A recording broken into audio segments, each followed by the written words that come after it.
सिर्फ ये पैसा लोग इकट्ठा कर रहे हैं। 5 से 10 पे गए, 10 से 12 पे गए, अब 12 से 14 पे चले गए। लेकिन हमें आज भी इस बात का पता नहीं है, कन्फर्मेशन नहीं है कि जो पैसा हम पार्किंग के नाम पे दे रहे हैं, वो पैसा जो है सरकार तक पहुंच पा रहा है या नहीं पहुंच पा रहा है, इसमें भी हम दुविधा में हैं। सर, मलोया के अंतर्गत एक बाउंड्री का फर्क है। एक बाउंड्री इस साइड में जो वहां पे रहते हैं वो 800 रुपए देते हैं, दूसरे बाउंड्री के जो साथ में रहते हैं वो 3000 रुपए 3200 रुपए समथिंग दे रहे हैं। हाँ। तो इस पे आप क्या कहते हैं सर? ये तो ये अब ये भी फिर आप बोलेंगे हम राजनीति करते हैं। जी।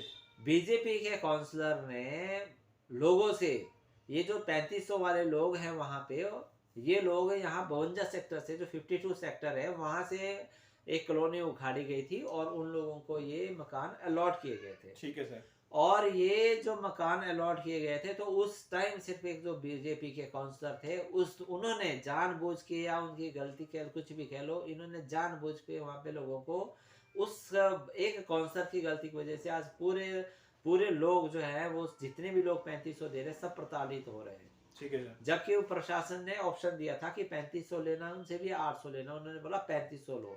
जब लोगों ने विरोध किया कि हम 3500 नहीं भर सकते, ये कहते हैं कि अगर आपने 3500 नहीं भरना है तो आप मत लो मकान, आप रहने दो वहाँ पे मकान, हम किसी को और को लॉट कर देंगे। ठीक है जी। तो उनको वहाँ पे डरा धमका के, हमने इसके विरुद्ध भी पहले भी एक बार लिखित रूप में कमिश्नर को दिया था कि आप इसको 800 कर दो, और लोग वहाँ पे जो है ये 3500 भर नहीं पा रहे हैं और बहुत मुश्किल में है वहाँ पे। लेकिन प्रशासन ये सुनने वाला नहीं है। जब कभी हमें लोगों का प्यार मोहब्बत मिलेगी, हमें समर्थन मिलेगा, तो इस बारे में हम डेफिनेटली निदान करेंगे। सेक्टर 4 नंबर कॉलोनी के अंतर्गत बहुत सारे लोग आज भी प्रताड़ित रहे और उनको मकान नहीं दिया, इस पे आप क्या कहते हैं सर? हमने तो सर ये हमेशा आवाज उठाई कि हमने खुद बहुत बार आवाज उठाई। आपको पांडे जी जान के हैरानी रहेगी, इस ये लंबा विषय रहेगा, लेकिन हम किसी दिन आप हमसे और पूछिएगा तो हम आपको और भी बहुत सारी डिटेल देंगे। मेरे पास प्रेजेंटली अभी टेबल पे नहीं हुई जी। तो, लेकिन आप इस बारे में मेरे साथ एक बार गुफ्तगू जरूर कीजिएगा जी। वही चीजें मैंने डिपार्टमेंट को भी लिख के दी थी। इवन दैट कि फाइनेंस का जो सेक्रेटरी है, जो एपेलेट अथॉरिटी जिसको कहते हैं जी। इस चीज को डीसी देख रहे हैं यहाँ पे। अगर जो डीसी का डिसीजन रहता है, उनको डिसीजन को एडवर्स करके हायर अथॉरिटी ने ये वहां पे जजमेंट पास हुई है। ठीक है। और डायरेक्टेड टू द डीसी को डायरेक्शन दी गई है कि आपने जो है ये चीजें, मूलभूत जो चीजें हैं वो चीजें आपने इग्नोर करके, और जो बंदा जेन्युइन है उसको अलॉट करना है। ठीक है जी। लेकिन उस जजमेंट को डीसी साहब ने बिल्कुल अनदेखा कर दिया हुआ, बिल्कुल अनदेखा। और इस विषय में भी अब हम लोगों से संपर्क कर रहे हैं, सारा डाटा मेरे पास आ चुका है इस विषय में। इस चीज में मैं आपको और भी बहुत सारी जानकारी दूंगा जी। और अब मैंने डीसी साहब से पर्सनली भी मैं मिला था इसको लेके, वो कहते जी फोटो पांडे साहब आपकी लगी है, नाम मेरा, सारी डिटेल मेरी है। मैंने डीसी साहब से एक बात पूछा था कि जनाब जो ये फोटो लगाई है यहाँ पे, ये क्या मैं था वहां पे लगाने वाला है, या मेरा ये जो बंदे जिसकी फोटो वो था वहां पे लगाने वाला, फोटो खींचने वाले तो आपके बंदे थे। जब डिटेल मेरी डाल गई तो आपकी फोटो क्यों आई वहां पे? उनके पास कोई जवाब नहीं था। ठीक है। आप एक बार देखिए, किसी के पास लगातार वहां पे प्रूफ है, किसी के नाम में कोई मिस्टेक है, किसी में थोड़ी सी कोई दिक्कत है।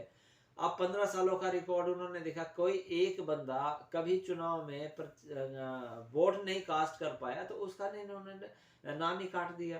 ठीक है। बहुत सारे लोग यहाँ पे ऐसे हैं जो बहुत सालों से, कम से कम 40-50 सालों से यहाँ रह रहे थे, उनको नहीं कंसिडरेशन हुई।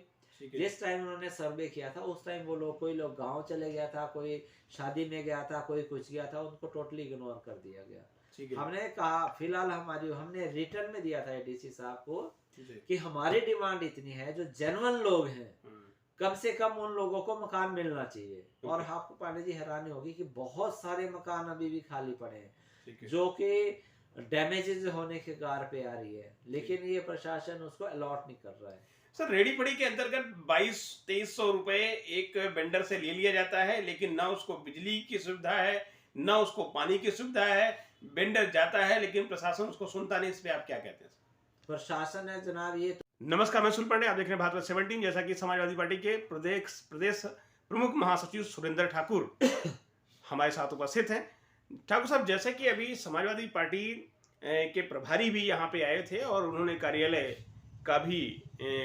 के लिए भी निर्णायक बयान दिया था।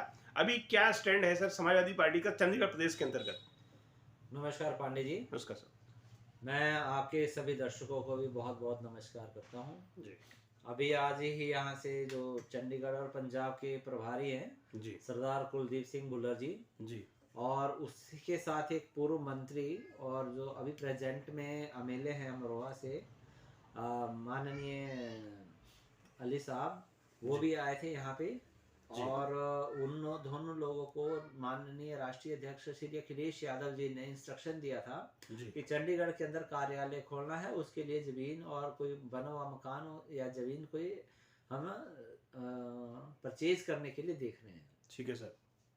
तो अभी कार्यालय क्या अभी इसी चुनाव से पहले खुल जाएगा? उम्मीद है कि अगर राष्ट्रीय अध्यक्ष जी का जो समय है, अगर उनके पास समय मिला तो डेफिनेटली हो जाएगा। अदरवाइज अभी शेड्यूल उनका बहुत टाइट चल रहा है। जैसे हमारी बात भी हुई है उन लोगों से, राष्ट्रीय अध्यक्ष जी से, कि वो अभी एमपी में जा रहे हैं, कभी यूपी में भी प्रचार का दौर जो है, लोकसभा की तैयारियां पूरे जोरों शोरों से हैं। तो अगर उनको समय मिल गया तो हो सकता है कि इलेक्शन से पहले हो जाए, नहीं तो लोकसभा के इलेक्शन के तुरंत बाद हमें कार्यालय मिल जाएगा यहाँ 2024 में। जैसा कि यहाँ पे एनडीए में ही समर्थन है समाजवादी पार्टी का, तो चंडीगढ़ के अंतर्गत क्या स्टैंड रहेगा? अपना एक अलग कैंडिडेट उतारेगी सपा या यहाँ के कोलैबोरेशन इंडिया को सपोर्ट करेगी? क्या रीजन? हमारी जो यूनिट है चंडीगढ़ की, इस यूनिट हमारा काम है अपना काम करना और पार्टी को यहाँ पे खड़ा करना।